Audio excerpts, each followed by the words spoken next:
Facebook, WhatsApp, Twitter, ये सब आपसे संवाद कायम करने के साधन हैं। इन ऐप्स का इस्तेमाल करके what is in your mind, आपके दिमाग में क्या है, आप वो बात अपने मित्रों तक पहुंचा देते हैं। साथियों, केंद्र सरकार ने विशेष संसद सत्र में नारी शक्ति वंदन के नाम से महिला आरक्षण विधेयक पेश किया। सत्ता पक्ष जहां इसे आधी आबादी के लिए उपहार बता रहा है, वहीं विपक्षी दल, मुख्य रूप से कांग्रेस, इसका श्रेय लूटने का हर संभव प्रयास कर रही है। कांग्रेस कह रही है कि यह उनकी पार्टी की अघोषित मुखिया सोनिया गांधी का सपना था। यदि उनका सपना था तो कांग्रेस की सरकार के दौरान इसे पारित क्यों नहीं किया गया?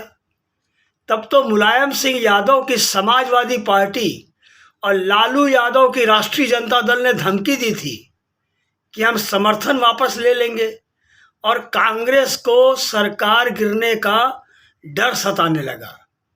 खैर, राजनीतिक दलों का काम ही है श्रेय लेना और मतदाताओं को लुभाना, ये सब तो चलता ही रहेगा।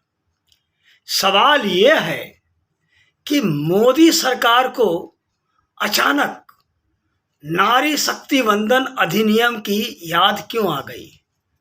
वास्तविकता यह है कि भाजपा के नेतृत्व वाली राष्ट्रीय जनतांत्रिक गठबंधन सरकार ने, राजग सरकार ने, यह विधेयक लाकर कोई नया काम नहीं किया है।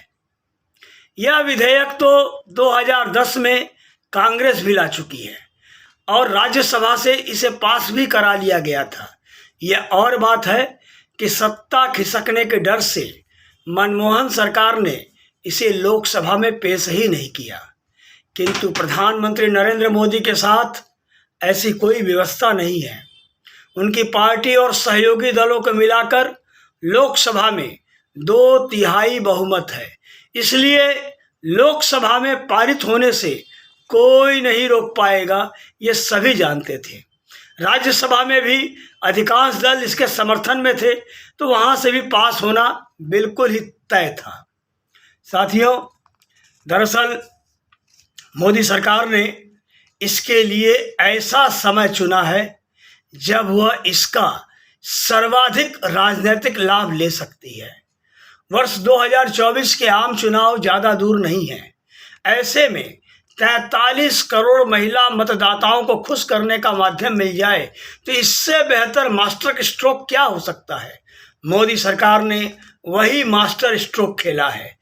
कारण यह कि महिला मतदाताओं की संख्या और जागरूकता दोनों बढ़ रही है। वर्ष 2014 में 29 करोड़ महिला मतदाता थी, जिनमें से लगभग 1/3 ने भाजपा को वोट दिया। उन्हीं को ध्यान में रखते हुए मोदी सरकार ने शौचालय निर्माण और उज्ज्वला गैस योजना शुरू की, जिसका परिणाम 2019 में देखने को मिला, जब 36 करोड़ महिला मतदाताओं में से 36% ने भारतीय जनता पार्टी को वोट दिए। साथियों, इस बार भी महिला मतदाताओं को रिझाने के लिए नल जल योजना शुरू की गई है, जिसकी पहुंच बहुत व्यापक है। साथ ही महिलाओं को प्रसन्न करने के लिए गैस सिलेंडर 200 रुपये सस्ता किया गया।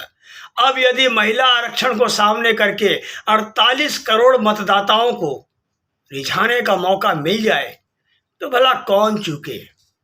यह प्रश्न कभी था ही नहीं कि लोकसभा और राज्यसभा विधानसभाओं में महिलाओं को आरक्षण मिलना चाहिए या नहीं। सवाल तो यह था कि यह लागू कब से होगा। पंचायत स्तर पर तो यह लागू हो चुका है, देर सवेर ऊपरी स्तर पर भी लागू होना है, किंतु क्या 2024 के चुनाव से पहले ऐसा हो पाएगा? नहीं।